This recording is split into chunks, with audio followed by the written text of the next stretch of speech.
Alright, so we've seen the comparison between the Power Mill blender and the Magimix food processor up to date.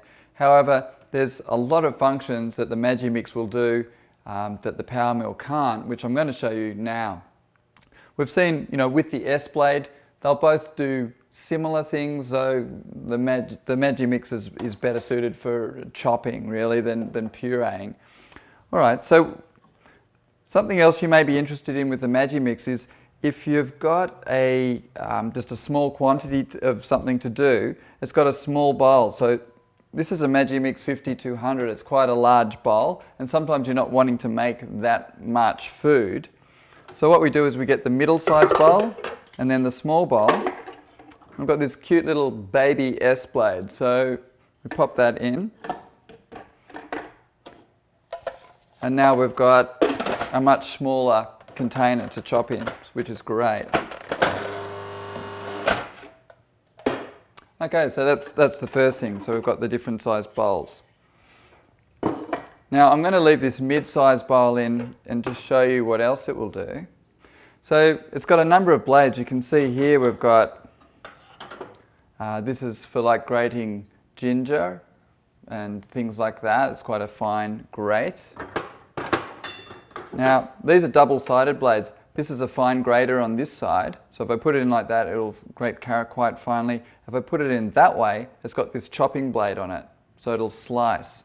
I find these attachments, I mostly use them when I'm doing larger jobs, like I've got a few friends coming for dinner and I don't want to sit there chopping all night, or we're doing a class or a catering job. And then there's also this chopper. It's a larger grater, and it's got a larger slicer, so it basically will cut thicker slices. That's basically it. Okay, so I'll just do a demonstration of how easily this machine grates. So often you can put two things through at a time. So I've got two bits of carrot there, and we just, there we go. So that's how long it takes to grate a carrot. It's very, very fast. Now if you're wanting to grate your carrot or whatever you're grating finer, well, there is a smaller blade. This is quite a more of a coarse grate. While I'm at it, I'll show you the chopping function. So all you do is you take this out, put it in the other side, and now the chopper is what's facing the top. So let's do some chopping. What can we chop? Okay, some cucumber. Let's slice some cucumber. So you put your cucumber in. You can put it in while it's going. It's not a problem. And we just turn it on. Boom, done. So obviously if you've got 20 cucumbers or 10 cucumbers and you're not wanting to finely slice them, this is a wonderful option. It cuts them very uniformly. If you just look at that, it just cuts them perfect thickness, really tidy and really fast. So just brilliant for catering, dinner parties, that type of thing. Okay, another function of this is it's got a citrus press. Now again, I tend to only use it if I'm doing a larger class or a dinner party or something like that. So open that up like that. We get our citrus, get our orange in this case. And again, we just turn it on. Now, I often just use my hand, though it does have this lid, so you can do the press like that. I find it's easier just to keep my hand on there, actually. So there you have orange. Very powerful. A lot of the cheaper citrus presses I find they sort of don't work so well. This is very powerful, very fast. Okay, say you've got limes or lemons, and this is a rather big fitting. Well, ingeniously, you can just pull this out, and you've got a smaller size fitting underneath there. So again, we just turn it on.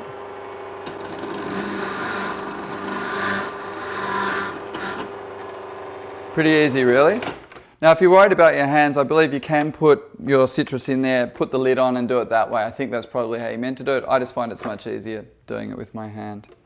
Okay, there's actually a couple other functions. I'm not going to show all of them. If you're wanting to just mix something without chopping it, like mixing a dough or something, there's a fitting like that which will just mix dough for breads and things like that. And there's also an egg whip. So I don't really use eggs, but it's got that function too. So you can do whipped cream and eggs with this spinner. This just goes in there and spins around.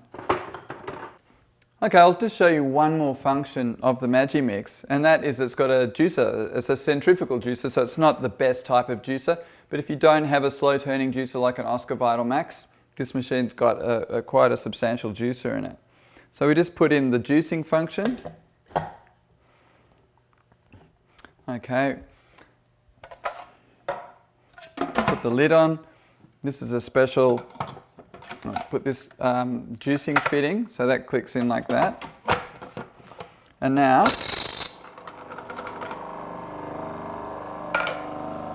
we've got a juicer.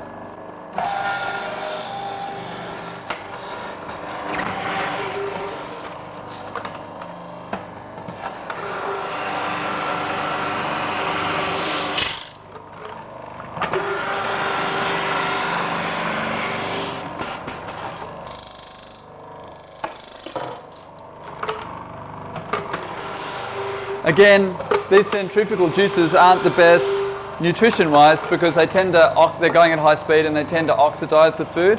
But if you're wanting just sort of an all-in-one solution, you don't want to spend the money, you can actually make a perfectly good juice with your Magimix food processor.